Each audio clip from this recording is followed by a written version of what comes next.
Hello friends, welcome to my channel light year skill. मैं अनीस साहू आपका स्वागत करता हूं।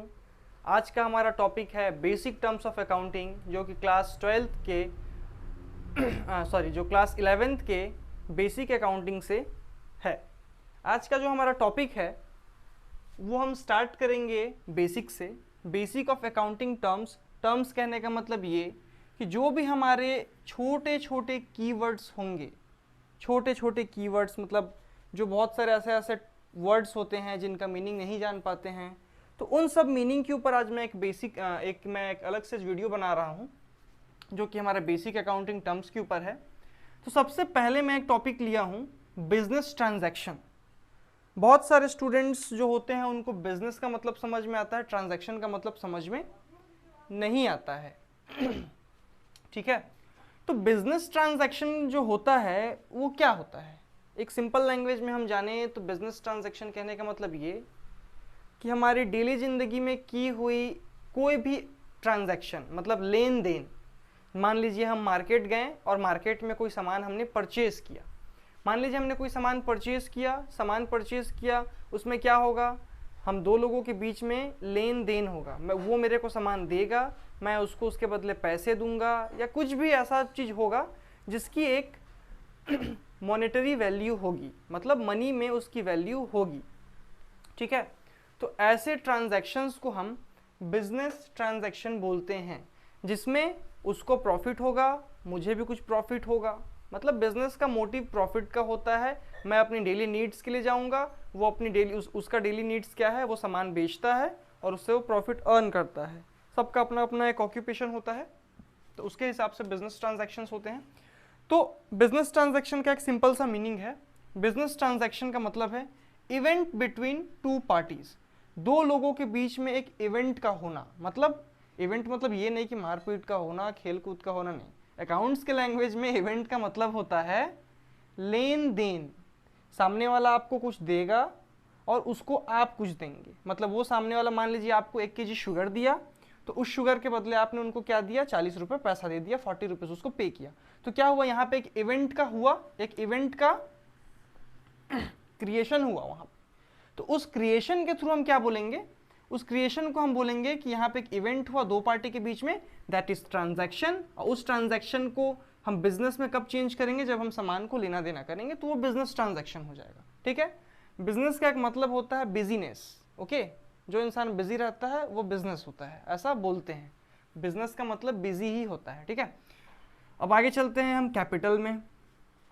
कैपिटल क्या होता है? बहुत सारे लोगों को कन्फ्यूज़न होता है, 11th क्लास में पहुंचते हैं कैपिटल क्या होता है। अब ये दिल्ली वाली कैपिटल तो है नहीं, ये कैपिटल है। मतलब ये वाली कैपिटल जो है, ये एक ऐसा कैपिटल है जो कैपिटल हम रहने के लिए स्पेलिंग इसका वही है, जो हम इसका स्पेलिंग है या जो प्रोनाउंसिएशन है, दिस आर सेम। कैपिटल मतलब वो हमारी राजधानी दिल्ली वाली कैपिटल नहीं है। ठीक है, कैपिटल का मतलब ये है कि जो पूंजी, ठीक है, जो पूंजी हम बिजनेस में इन्वेस्ट करेंगे।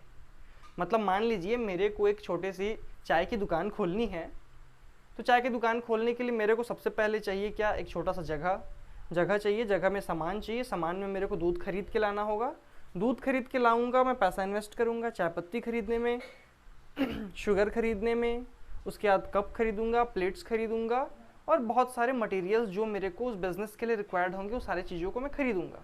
अब मैं खरीदूंगा तो ऐसा तो नहीं है कि मेरे को वो सामान फ्री में मिल जाएंगे, उसके लिए मेरे को पैसा इन्वेस्ट करना पड़ेगा।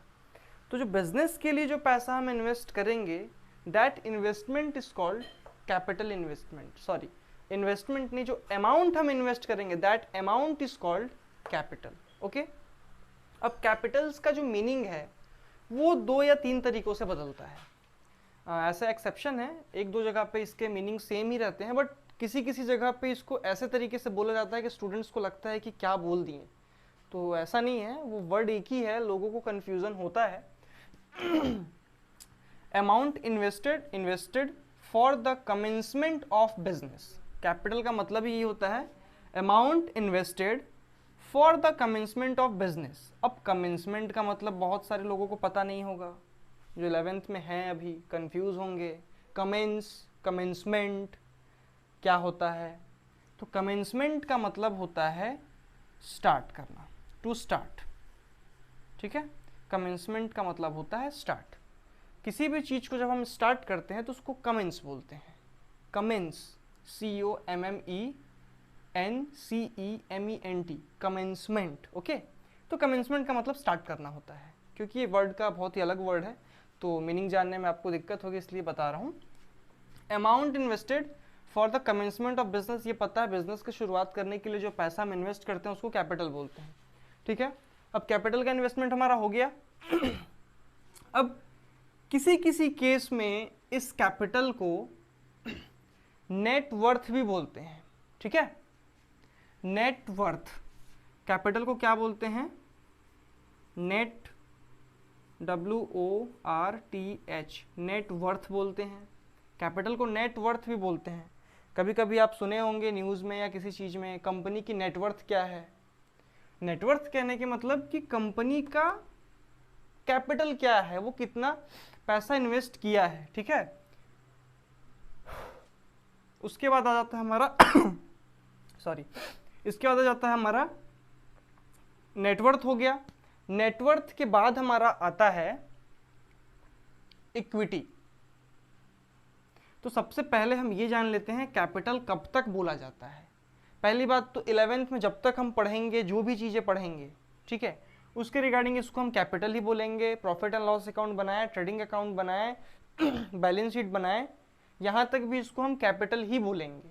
ठीक है, पार्टनरशिप बिजनेस जब होगा, जब हम 12th क्लास में पार्टनरशिप पढ़ेंगे, उस टाइम पे भी इसको कैपिटल ही कहा जाएगा।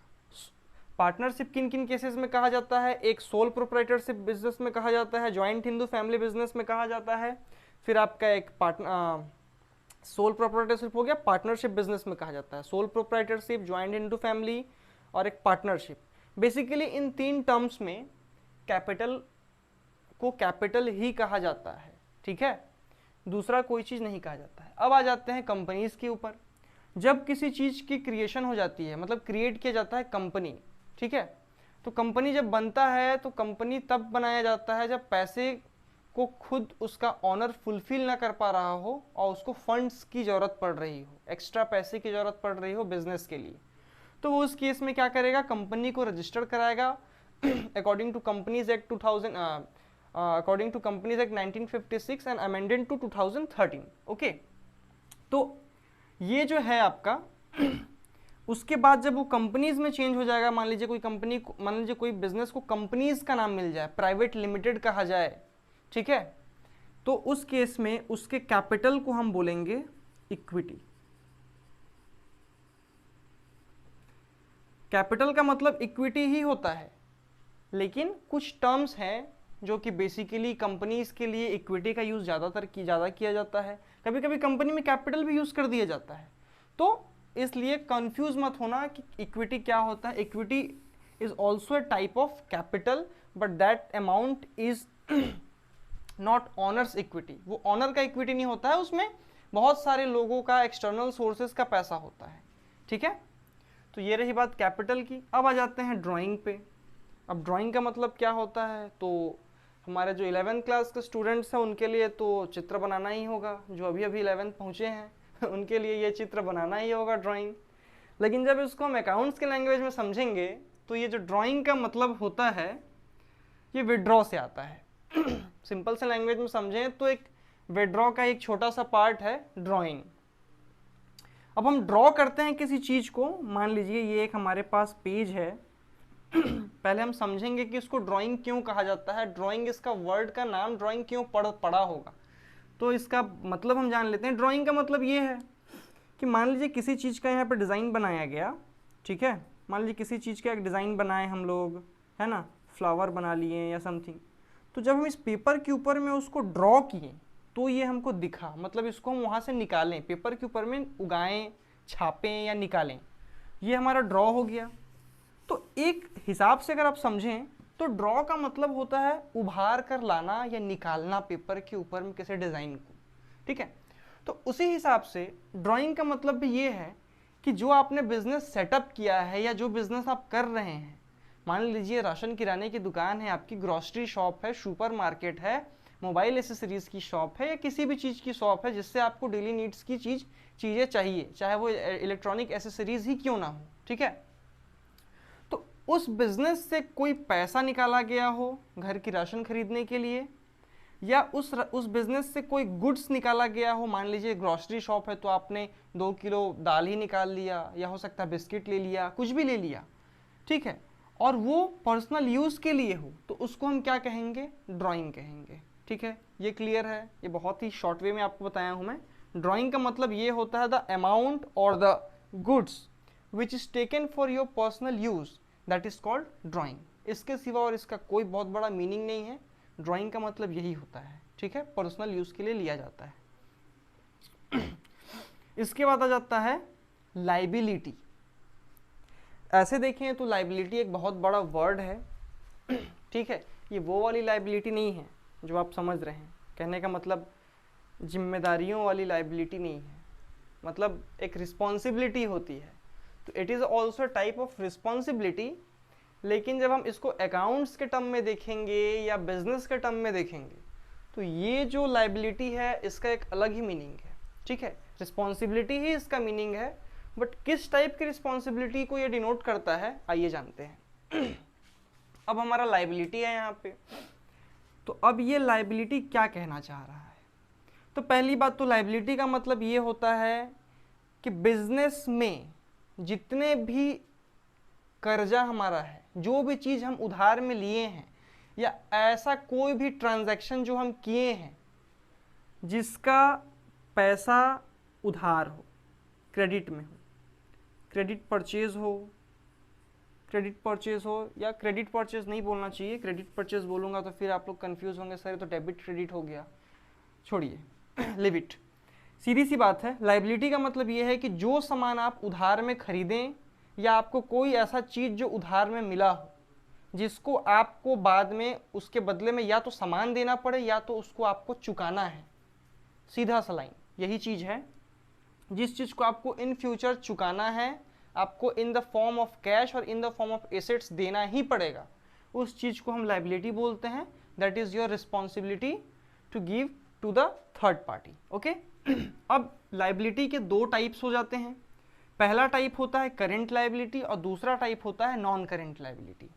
करेंट लाइबिलिटी मतलब हम सीधे से शब्दों में जानेंगे, ज़्यादा कंफ्यूज होने की कोई ज़रूरत नहीं है। करेंट लाइबिलिटी बहुत ही सिंपल है और इसका एक सिंपल सा एक टर्म है। करेंट लाइबिलिटी जो होता है उसको हम विद इन 12 मंथ पे करते हैं, मतलब जो करेंट लाइबिलिटी हमारी होती है उसको with in a financial year, एक साल के फाइनेंशियल, हमारा जो साल भर का जो फाइनेंशियल ईयर होता है उस साल भर के अंदर, उस 12 मंथ के अंदर ही उस उधारी को हम चुका देते हैं। उस टाइप के उधार को हम करेंट लाइबिलिटी कहते हैं। इससे ज़्यादा इसका मतलब कुछ नहीं होता है। उसके कुछ कुछ एग्जाम्पल्स हैं, जैसे कि हमारे हो गए creditor, bills payable. Bills payable मतलब कोई आपको बिल मिला है, बिल्स पेएबल को डीपली अगर जानना है तो बिल ऑफ एक्सचेंज के चैप्टर में इसको हम जानेंगे। क्रेडिटर का मतलब हम जानते हैं जिससे हम पैसा लिए होते हैं, जिसको हमें पैसा चुकाना है उसको हम क्रेडिटर कहते हैं। शॉर्ट टर्म लोन्स, जो हम एक साल से कम में जिस लोन को चुकाते हैं उसे हम लोन शॉर्ट टर्म लोन्स कहते हैं। अब आ जाते हैं नॉन करेंट लाइबिलिटी। अब नॉन करेंट लाइबिलिटी एक ऐसी लाइबिलिटी है जिस लाइबिलिटी को हम आफ्टर 12 मंथ पे करते हैं, not with in 12 months, okay. जो हमारा नॉन करेंट लाइबिलिटी है उसको हम एक साल के बाद, एक फाइनेंशियल ईयर में उसको हम पे नहीं करते हैं, उसको एक साल के बाद पे करेंगे। ऐसे लाइबिलिटी को हम नॉन करेंट लाइबिलिटी कहते हैं। इस लाइबिलिटीज़ में बेसिकली दो टाइप के लाइबिलिटीज़ होते हैं। एक होता है हमारा लॉन्ग टर्म लोन जो बैंक से लेते हैं, हो सकता है 5 साल 10 साल के लिए लिए होते हैं, या फिर हो सकता है हम बिजनेस से कार परचेज किए हों तो जो कार का इंस्टॉलमेंट है वो भी हमारा एक long term loan that is non current liability के अंदर ही आता है, ठीक है। और एक हो जाता है डिबेंचर जो कंपनी इशू करती है इन द जिसके बदले में कंपनीज कैश लेती है और आपको डिबेंचर इशू करती है, ठीक है। तो इस तरीके से ये नॉन करेंट इशू होता, नॉन करेंट लाइबिलिटी और डिबेंचर के बारे में हम क्लास 12th में डीपली पढ़ेंगे। अभी फिलहाल डिबेंचर एक ऐसा चीज़ होता है कि ये रिटन डॉक्यूमेंट होता है जिसमें कंपनी आपसे वादा करती है कि आपको इतने रेट ऑफ इंटरेस्ट पे हम आपको पैसा देंगे ये लो आपका पेपर और हमको पैसा दे दो। ऐसा करके कंपनीज कुछ कुछ पैसे लेती है, ये हो जाता है डिबेंचर। और लॉन्ग टर्म लोन जो बैंक प्रोवाइड करती है। तो ओवरऑल जो हमारा ये था आज का, ये बेसिक अकाउंटिंग टर्म था। इसके बाद बहुत सारे पॉइंट्स बचे हैं, अभी तक सिर्फ पॉइंट 4 तक ही डिस्कस किए हैं। इसके आगे 5, 6, 7, 8, 9 बहुत सारे पॉइंट है, आगे भी डिस्कस करेंगे। आज के लिए लगभग बस इतना ही। अब मिलते हैं आपसे नेक्स्ट वीडियो में, तब तक के लिए हैव अ गुड डे।